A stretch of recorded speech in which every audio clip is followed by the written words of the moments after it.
संदेश झूठ से हटके। नमस्कार। संदेश हिंदी न्यूज चैनल में मैं हरिशंकर जोशी आपका हार्दिक स्वागत करता हूं, हार्दिक अभिनंदन करता हूं। डल्लेवाल ने आज फिर दोहराया, हमें सरकार उठा ना पाई तो हम जीतेंगे ही या फिर मरेंगे। खन्नौरी बॉर्डर पर किसान नेता जगजीत सिंह डल्लेवाल की हालत लगातार नाजुक बनी हुई है। चेकअप करने वाली डॉक्टरों की टीम के मुताबिक किसी भी समय डल्लेवाल का कोई भी ऑर्गन फेल हो सकता है, उनका हार्ट फेल हो सकता है। लगातार भूखे रहने से उनके शरीर में काफी कमजोरी आ गई है। लीवर व किडनी पर इसका काफी बुरा असर पड़ा है। शुगर और बीपी लगातार ऊपर नीचे हो रहे हैं। ऐसे में डल्लेवाल को जल्द अस्पताल और आईसीयू की जरूरत है। पर सुप्रीम कोर्ट में डल्लेवाल के स्वास्थ्य से जुड़ी गलत जानकारी दी गई है। क्या हम किसानों के हकों के लिए गांधीवादी तरीके से हुकूमत से लड़ाई लड़ रहे एक किसान को यूं ही मरते देखते रहेंगे? क्या मोदी की सरकार संवेदन शून्य है? कहने की तो कोई जरूरत नहीं है, लेकिन फिर भी मैं सवाल उठाता हूं, डल्लेवाल को कौन बचाएगा? गांधी के देश में एक गांधीवादी, एक गांधी का अनुयायी दिल्ली में नहीं घुस सकता, यानी आजाद भारत की राजधानी में उसका प्रवेश वर्जित कर दिया गया है। देश को अन्न देने वाले, उगाने वाले अन्नदाता, उनका दिल्ली में प्रवेश वर्जित है कि वो अगर अब एक प्रतिनिधि मंडल उनका दिल्ली आकर बात करना चाहता है तो सरकार के दरवाजे बंद हैं, उन्होंने अपने पट बंद कर दिए हैं और बैठे हुए हैं वो बॉर्डर पर। इस कड़कड़ाती सर्दी में एक बूढ़ा आदमी बैठा हुआ है और हम सबको धिक्कार है कि हम कुछ नहीं कर पा रहे हैं, तमाशा देख रहे हैं। और ये बात सब जानते हैं कि वो लगातार मौत की तरफ, मौत की आगोश में बढ़ रहा है। इससे ज्यादा शर्म की बात मानवता के लिए कोई नहीं हो सकती। गांधी ऊपर से देखते होंगे तो रोते होंगे कि इसलिए मतलब ये सपना देखा था क्या? मुझे बापू कहने वाले ऐसे लोग हैं इस देश में जो एक मेहनत कश को, एक किसान को मरते हुए देख रहे हैं। कोई तो मनाने जाता। गांधीवादी बहुत सारे, देखिए दिल्ली नजदीक है, दिल्ली के नजदीक बैठे हुए हैं, इतने दल हैं, राजनीतिक दल हैं, अराजनीतिक दल हैं, क्यों नहीं एक कारवां चला जाता वहां पर कि वो जाए और उनसे अनुनय विनय करे। प्रेम जी, एक बात तो साफ है, बिल्कुल इसमें बार बार उसे दोहराने की जरूरत भी नहीं है। ये सरकार किसान विरोधी है, ये सरकार सिर्फ व्यापारियों की, कारोबारियों की और उसमें से भी गिने हुए व्यापारियों की समर्थक है। ये ऐसे ऐसे टैक्स लेकर आती है जो कभी अंग्रेज भी लगान नहीं लेकर आए थे। किडनी और उस पर ब्लड पर भी जीएसटी देना पड़ता है। अगर ट्रांसप्लांट कराते हैं तो उसके टोटल बिल पर 18 से 22% या 28% तक का जीएसटी है। हैरत होती है, ऐसे में इतनी निर्दयी सरकार के लिए एक बूढ़ा किसान क्या मायने रखता है? वो बूढ़ा किसान अपने मतलब लाखों करोड़ों किसानों के लिए, देश के लिए संघर्षरत है। वो गांधी की अनुयायी है। और एक तरफ मैंने पहले भी कहा था, इससे पहले भी कहा था कि दिल्ली में एक फर्जी गांधी आता है, टोपी पहनकर आता है और उसको हाथों हाथ मतलब वही शक्तियां छद्मवेश में आकर उसके लिए रौला गाटती हैं। आज वो सब कहाँ हैं? आज वो सारे देशभक्त कहाँ हैं, राष्ट्रभक्त कहाँ हैं? क्या किसान राष्ट्रभक्त नहीं है? नहीं है। ये लोग कहते हैं खालिस्तानी है। और हरियाणा की जीत के बाद तो इन्होंने किसानों को हाशिए पर डाल दिया है। बोले हमें नहीं चाहिए, हमने कोई तुम्हारे वोट से हमने सरकार थोड़ी बनाई है, हमने तो जिससे बनाई है उससे बनाई है, हमारी टेक्निक है, हम अपनी तकनीक से जीते हैं। तो प्रेम जी, आज चिट्ठी भी लिखी है, चिट्ठी में क्या लिखा है उसका मर्म बताइए और फिर इस मुद्दे पर थोड़ी रोशनी डालिए। जी जी जी। शुक्रिया हरी जी। देखिए 29 दिन हो गए हैं जगजीत सिंह डल्लेवाल अनशन पर हैं, मगर आज वो उस स्थिति में आए जब वो अपने ट्रॉली से बाहर निकले। अभी तक ट्रॉली के भीतर थे और बाहर उनको स्ट्रेचर पर लेकर बाहर निकाला गया और वहाँ लोगों ने उनको देखा, उनसे जो बातचीत भी की। थोड़ी देर पहले हम थोड़ी देर बाद बाइट भी सुनाएंगे। लेकिन उन्होंने जो चिट्ठी लिखी है वो चिट्ठी ऐतिहासिक है और आने वाले समय में उस चिट्ठी की हमेशा चर्चा होगी, चाहे ये इस आंदोलन का हश्र जो भी हो, मुकाम पर पहुंचे या ना पहुंचे। इस चिट्ठी में उन्होंने लिखा है कि आप संसद में मत्था टेक करके आए, संसद की सर्वोच्चता को आपने माना और आपने ही वो संसदीय समिति बनाई जो सर्वदलीय समिति है, और उस संसद की समिति की रिपोर्ट यानी पूरी संसद की भावना ये कहती है कि एमएसपी को गारंटी मिलनी चाहिए, वैधानिक गारंटी। तो इसके लिए हम संसद की सामूहिक भावना को पूरा करने के लिए आपसे अपेक्षा रखते हैं और इसलिए इसी बात के लिए हम संघर्ष में हैं और आंदोलन में हैं और अनशन पर हैं। 29 दिन हो चुका है। अगर आप ये समझते हैं कि ये अनशन भी वैसे ही टूट जाएगा या पहले जैसे आंदोलन बीच में खत्म हुए ये खत्म हो जाएगा, तो मैं कह देना चाहता हूं कि प्राण त्याग दूंगा लेकिन आंदोलन नहीं छोड़ने जा रहा। या तो एमएसपी की गारंटी देनी होगी या मैं प्राण त्याग दूंगा। ये पूरी भावना है उस चिट्ठी की, लेकिन इसका संदेश बहुत बड़ा है। आपने सही कहा कि मोदी सरकार संवेदनहीन है। वो सारी बातें सरकार की संवेदनहीनता अपनी जगह है, तभी इतने लंबे समय से किसान आंदोलन कर रहे हैं और किसानों ने हर जोर जुल्म को सहा है। पर इसका एक दूसरा पहलू भी है। वो पहलू है कि सरकार से इतर जो देश में संस्थानें हैं, लोग हैं, जैसे अभी दुबे सर कह रहे थे कि बुद्धिजीवी वर्ग है, बहुत सारे लोग हैं। आज परीक्षा की घड़ी सिर्फ सरकार की नहीं है, परीक्षा की घड़ी बाकी लोगों की है कि क्या ये आंदोलन इसी तरीके से एक डल्लेवाल जी की शहादत लेकर के मानेगा। वो तो तैयार हैं, वो तो प्राण त्यागने के लिए तैयार हैं। उन्होंने अपील की है कि मेरे आगे भी ये आंदोलन चलता रहे, मेरे प्राण चले जाए तब भी मैं देश के बाकी किसानों से भी आंदोलन चलाने की अपील करता हूं। तो ये एक बहुत बड़ी अपील है, एक बड़ा समय है। ये साल गुजर रहा है, ये साल की शुरुआत फरवरी महीने में इसी किसान आंदोलन से शुरू हुई थी और ये साल अंत होने जा रहा है और एक ऐसे मोड़ पर ये विषय है जहां पर के ये अनशन संविधान दिवस के दिन शुरू हुआ और हम देख रहे हैं कि संविधान दिवस पर शुरू हुआ ये अनशन संविधान बचाने के मकसद से जुड़ करके एक बड़े आंदोलन में या कम से कम बड़ी हलचल के रूप में देश में ये दिख रहा है।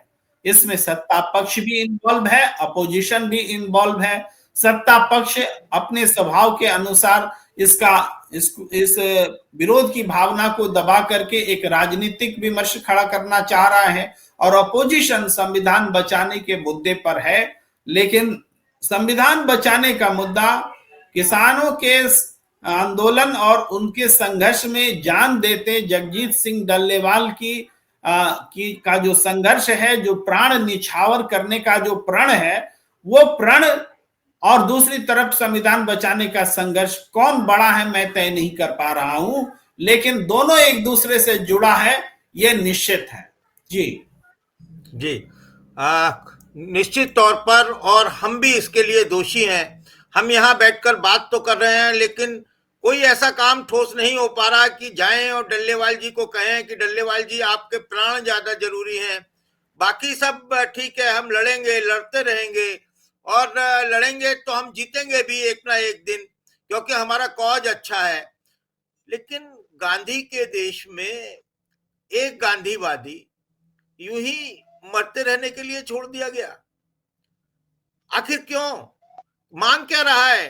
किसानों के लिए एक मूल्य, समर्थन मूल्य, एमएसपी, इससे ज्यादा क्या मांग है?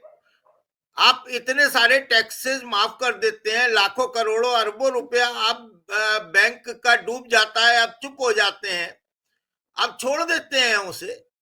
तो ये क्या है? ये सब इस देश में अगर जो भी आंदोलन करता है, शांतिपूर्ण आंदोलन करता है, धरना करता है, तो उसके लिए क्या होता है? उसके लिए आती हैं लाठियां, उसके लिए आती हैं गोलियां। जो वोटर अपना वोट डालने जाते हैं उसके लिए क्या आता है? उसके लिए उसको पिस्टल दिखाकर धमकाया जाता है कि मेरे को गोली मारने का अधिकार है। गोली नहीं हुई, क्या हुई? कितने लोगों की और मतलब जान ली जाएगी? कितने खून के प्यासे हैं ये राजनेता और सत्ता। ओम सैनी जी, मैं आपसे सवाल पूछ रहा हूं। देखिए, नियत है। नियत के बारे में आप क्या जिक्र कीजिएगा, नियत तो साफ हो गई, 10 बरस से आपके सामने है सारी। उसके बाद में सवाल मेरा सरकार से नहीं है, सरकार तो जैसी है वैसी है, लेकिन बाकी जो पॉलिटिकल पार्टीज हैं, जो जन संगठन है, उनको ऐसे वक्त में जितना संजीदा और सहयोगी बन के सामने आना चाहिए, वो नहीं आ रहे हैं, वो उस तरीके से दिख नहीं रहे हैं। सोच रहे हैं तो सोचने की मुद्दा से बाहर निकल करके अब चलने का वक्त है, अब बोलने का वक्त है, और पैरों को सुनाने का वक्त है। इसके लिए आप सिर्फ याचना करें, ऐसा इससे कुछ नहीं चलेगा। जन चेतना की बात है तो जन चेतना जीवित होनी चाहिए, तभी कोई सिलसिला बनेगा। जब तक ये नहीं होगा तब तक ये सरकार के कान पे जू नहीं रहेगी। इसलिए आज हमें ये संकल्प लेना चाहिए कि हम जितना हो सकता है उतना करें लोगों के साथ में, ज्यादा से ज्यादा। लेकिन पॉलिटिकल पार्टीज को खासतौर से ये याद रखना चाहिए कि ये लोग भूलेंगे नहीं, और हम भूलने नहीं दें। हम बार बार कहते रहेंगे कि जब जरूरत थी तब ये नहीं आए, अब जब वोटों की जरूरत हो रही तो आपके सामने पेश हो रहे हैं। तो जनता को इस बात के लिए भी तैयार करना चाहिए, जनता स्वयं तैयार हो, साथ साथ में उन लोगों को सबक सिखाने के लिए भी तैयार हो जो ऐसे वक्त में मौन के साथ में बयानों तक सीमित है करके अपनी बात बंद कर देना चाहते। ये आज हमें यही कुछ सोचना चाहिए कि यही हमें संदेश देना चाहिए अपने चैनल के माध्यम से कि सक्रिय होइए, डल्लेवाल जी की जिंदगी बचाइए। जी जी, शुक्रिया। मैं दुबे जी आपके पास आता हूं, और मुझे लगता है कि सवाल बहुत गंभीर है, और सभी सवाल गंभीर हैं। डल्लेवाल का अनशन है वो झकझोर देने वाला है, क्योंकि डॉक्टरों ने कह दिया है कि उनकी जान किसी भी वक्त जा सकती है। वो मल्टी ऑर्गन फेल्योर की तरफ जा रहे हैं। उनकी किडनी ठीक से काम नहीं कर रही है, दूसरे अंग शरीर के उनके काम नहीं कर रहे हैं, उन्हें कभी भी हार्ट अटैक हो सकता है। और सरकार जो है वो बिल्कुल चैन की नींद सोई हुई है। सर, कोई भी देखिए, जी आज जो डल्लेवाल जी ने चिट्ठी लिखी, उसको आप ऐसे समझिए कि उन्होंने अपना अंतिम वक्तव्य दे दिया है, और वो इस बात को समझ रहे हैं कि संवेदनहीन सरकार हमारी बात नहीं सुनेगी। डल्लेवाल जी सीनियर नेता है, कोई आज के नेता नहीं है, और वो उनको ये उनके सामने उनके दिमाग में वो दृश्य होगा जब 700 किसानों की शहादत हुई थी,